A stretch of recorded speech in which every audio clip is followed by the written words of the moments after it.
Hello and thank you to everyone who watched our Fractal Terra build we did a few months ago. Got a lot of questions from that video and wanted to take a few minutes to address those. One note, initially when we did that build, we went with a Thermalright AXP90 cooler.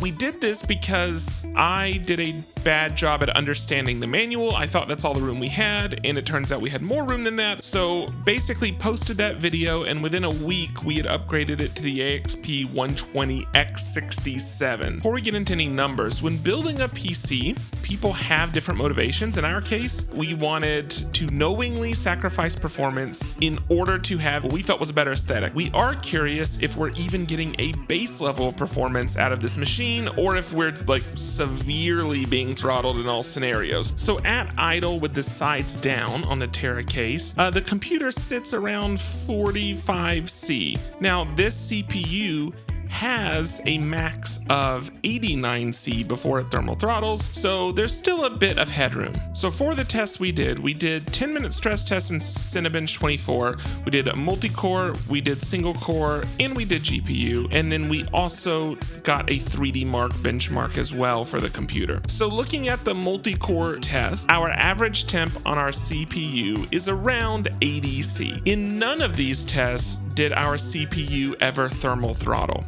Now, if we look at 3D Mark, this configuration, these components sit squarely in the average for what can be expected or should be expected. In all of our tests, the temperature held steady for the duration of the test. With the sides up on the Terra, there was maybe a 1 to 2C improvement. It was not a big change, definitely less than I expected. This PC was built specifically for gaming, and after spending hours in Warzone, Fortnite, etc., the computer has remained stable, we have not thermal throttled, and we've had no instances of the computer shutting down unexpectedly.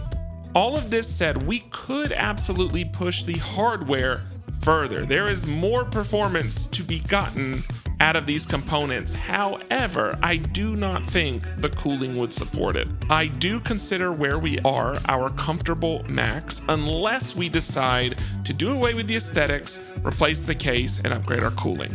But frankly, a performance uplift is not going to fix my KD.